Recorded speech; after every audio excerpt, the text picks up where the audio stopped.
Je suis en présence d'un chariot élévateur en mât rétractable de catégorie 5. Ce chariot est utilisé pour faire du gerbage, désherbage en pile, en paletier, spécialisé pour travailler dans les hauteurs supérieures à 6 mètres et dans les allées étroites.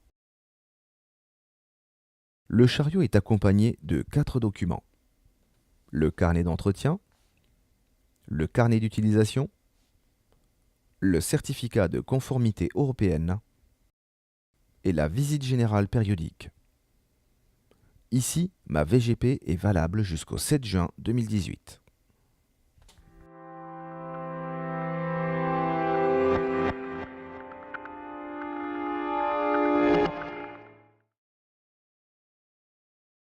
Lors de la prise de poste, le compartiment à batterie est ouvert. Je contrôle l'aspect général du chariot, le bouclier, le châssis, les bandages et les longerons. J'effectue cette vérification de tous les côtés du chariot afin de parer à tout problème. Je vérifie que le protège-conducteur soit correctement fixé. Je m'assure que les butées anti-renversement soient présentes, que la roue directrice soit en bon état.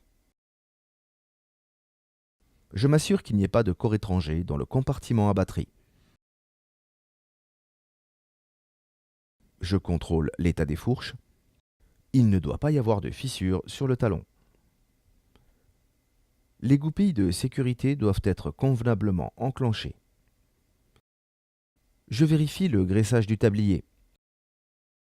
Les vérins de translation et d'élévation ne doivent pas présenter de fuite hydraulique. Je contrôle l'état et le graissage de la chaîne, ainsi que les flexibles hydrauliques. Ils doivent être en bon état et rangés dans leur poulie. Je contrôle l'état et le graissage du conduit du mât. Je fais la même vérification pour les galets. Les raccords hydrauliques latéraux doivent être en bon état et ne pas présenter de défaut ou de fuite de liquide.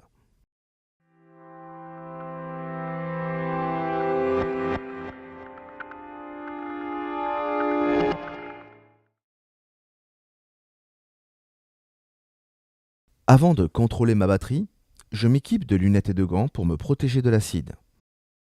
La batterie est de 48 volts. Je contrôle les niveaux en vérifiant les flotteurs. Si les flotteurs sont trop bas, j'effectuerai une remise à niveau après la charge grâce à de l'eau déminéralisée. Elle se mélange à l'acide sulfurique qui est déjà dans les batteries. Ce mélange s'appelle électrolyte. La pipette de contrôle sert pour vérifier qu'il n'y ait pas de fuite dans le bloc batterie. Il faut boucher la pipette, l'extraire et vérifier qu'il n'y ait pas de liquide qui tombe. Dans le cas contraire, cela signifie qu'il y a une fuite dans le bloc batterie. Je contrôle l'état d'oxydation des cosses, mais également que les câbles ne soient pas dénudés.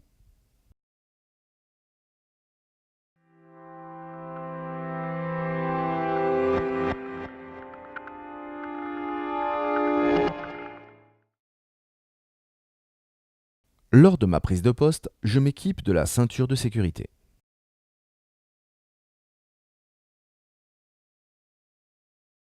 J'ajuste le siège afin d'être dans une position de conduite et de travail confortable. Je contrôle la plaque de charge. Ici, elle indique le modèle, le numéro de série, l'année de fabrication, la capacité nominale, le poids du chariot sans la batterie, le poids de la batterie et son voltage. Dans le cas présent, elle indique que pour une distance nominale de 500 mm, je peux lever une charge de 1400 kg à une hauteur de 6,40 m. Pour une distance nominale de 600 mm, je peux lever une charge de 1400 kg à une hauteur de 6,40 m. Et pour une distance nominale de 700 mm, je peux lever une charge de 1290 kg à une hauteur de 6,40 m. Lorsque je mets le contact, je contrôle le tableau de bord. Aucune anomalie ne doit être constatée. Je contrôle le niveau de charge de batterie à l'aide du compteur. S'il est inférieur ou égal à 20%, il doit être placé en charge. Chaque bouton a son utilité. Le mode de vitesse, le frein parking, le déplacement du chariot lorsque la batterie est sortie. Je teste l'avertisseur sonore. Il doit être en état de marche. Je rentre la batterie dans son compartiment. Le gyrophare doit s'allumer immédiatement.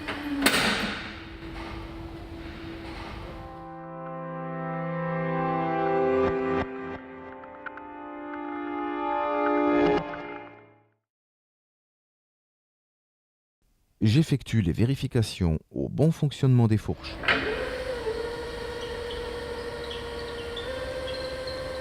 Déploiement du mât.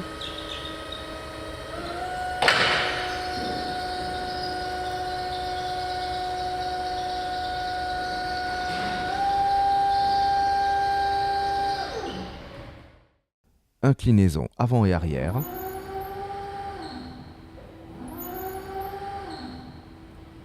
Translation gauche et droite.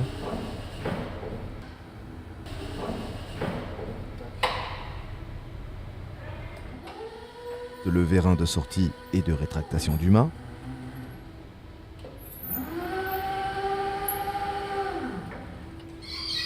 Descente du mât.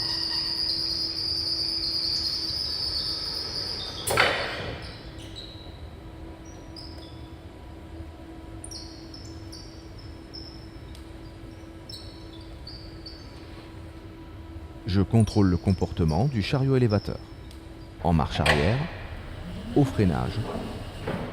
Je contrôle qu'il n'y ait pas de fuite sous l'emplacement du chariot, puis en marche avant.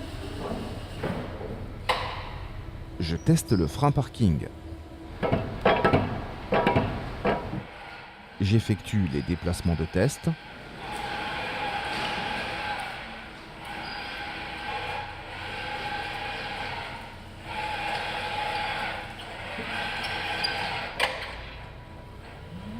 Je contrôle la pédale de l'homme mort. Je teste l'arrêt d'urgence.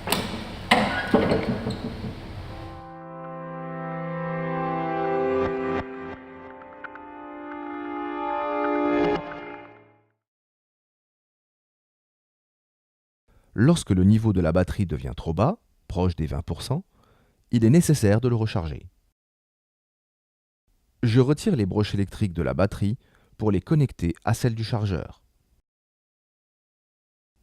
Les témoins lumineux m'indiquent l'état de chargement. Lorsque l'opération est terminée, je coupe le circuit avant de débrancher quoi que ce soit. Il ne me reste plus qu'à reconnecter les broches de la batterie dans le véhicule.